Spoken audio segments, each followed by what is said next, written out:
Hi there, Shelf Life at Home.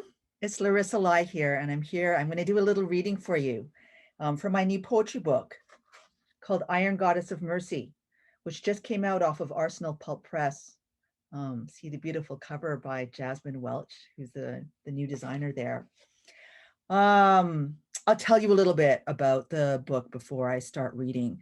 So, in one sense, it's a series of letters. It's a bunch of different forms, actually. It's a series of letters, but it's also a series of haibun. There are 64 fragments. So there's also a mimicry, a very, very loose mimicry of the structure of the I Ching, which is a Taoist oracle. But I'll talk to you a little bit about the letter because it sort of seems to me that that is its initial form and the one that might be of interest to you. So the reason why I've written a set of 64 letters is I'm really interested in shifting the world that we inhabit. And I do think that poetry can do that. I think a lot of poets have to work really hard at it to enact any real change. But what any one poet can do is speak to the public as she imagines them, because as we speak to our public, we also draw that public into being. So one thing that you'll hear as I'm reading is that I specifically address not just people, but various different entities, human, non-human, more than human. I address concepts. I'm trying to help them become what they are and more than what they are. So that's part of what's happening in the voicing of this poem. Another way of thinking about the voices in this book would be to think about them, as the Furies from Greek mythology, from classical mythology, and to think about them dancing. I had heard the Irish writer Colm Toibin on Writers and Company while I was working on this book. And he was saying, the Furies are something you can't write about the Furies. And I think he's probably right. You can't write about the Furies, but it might be possible for them to write themselves through you. And so that might be another way of thinking about what this book is doing. I'm also thinking about the current moment in which we're living. So I'm very concerned with and about the loss of freedoms that are unfolding in the place from which my family comes, which is the city of Hong Kong. And I'm also concerned about the present cultural moment in which we're living, all the various tensions, between white people and folks we tend to call BIPOC, but also about the impossible heterogeneity of the term BIPOC and the impossible bedfellows made within that term, and the difficulties of relationships inside a term which is completely uneven and contains so much difference as to be pretty much incommensurable. So you'll hear me thinking about that, the strangeness of it, the possibilities for relationships anyway, the horrors of betrayal, the possibility and the impossibility of solidarity. So those are some of the kinds of things that are on my mind in the writing of this book. But you'll also very much hear the book and the figures within it writing themselves. I'm going to read you 3 little fragments. I'll read you the first one first because it does directly address the Furies. So this is number 1. Dear Maynard, meet me halfway at the crossroads where we played touch footsie, our pedicures glistening bright in the moonlight. Dear Monad, when you were my one and homely, we aired our uglies to ducklings wet as greenbacks aching for a border crossing. Dear Mina, parroting the last politic, dear miner, I'm digging deep for gold, for diamond dust, asbestos, my best friend's girl. Dear Mooney, hugging the cult of the belt, the boot of the bat, the bear and the bull, full of it.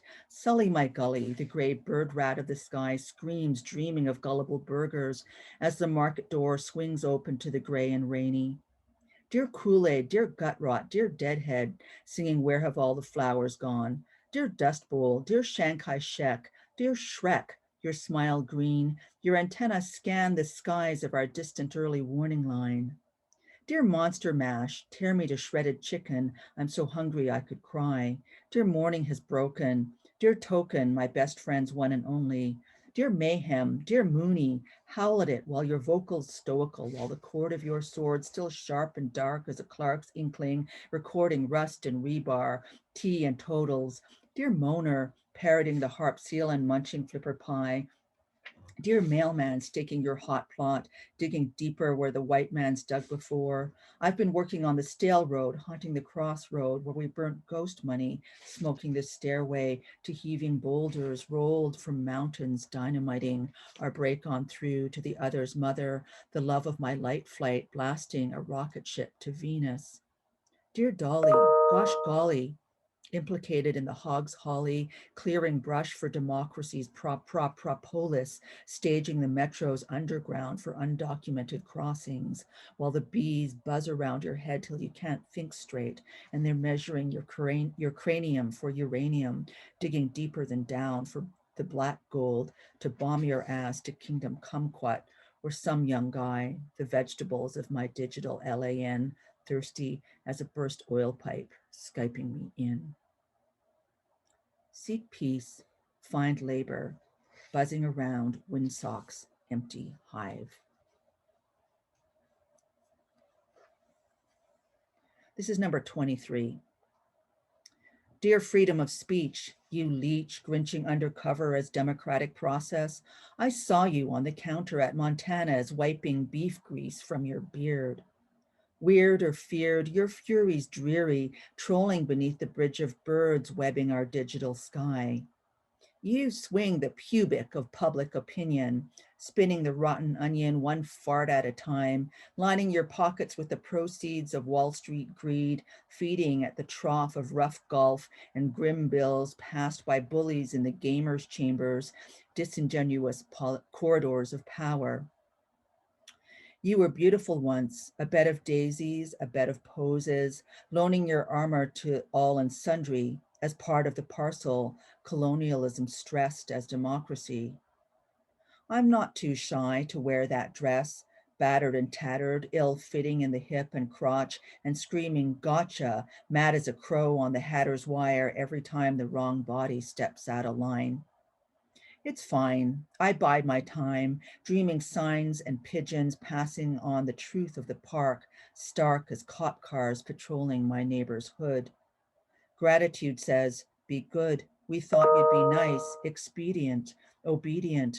Take the blunt force of Maxwell's pilfered hammer, sold down the shiver or horse traded, down by the tracks where hackers anonymous, and raised up only posthumously so some young guy can make a career, drink beer, paid by your fear. Clarity, charity, the mock of democracy is that you're only meant to adore it, adore the white man's exploration. The habit of inhabitation is the straitjacket of race, and know your place. Face it, the encounter's only for the Chinaman if she wipes it down herself. How to sweet talk a persimmon. Wait till it's soft, peel bitter skin, slurp down flesh. And here's the third one. Dear Chung Sam, whose flesh do you stitch when you insert your needle? She taught me how to wind fiber around steel, stitch the knot into silk or cotton, the bottom feeder of my education, the language of thread. What dread! In another county, women coded a whole language in new shoes, feet to earth, as the 20th century pitched a few rough diasporans kiting seeds into other dresses. We live both sides of the stitch, doubled over laughing till we cry. Dear girl next door, what stride would pride us?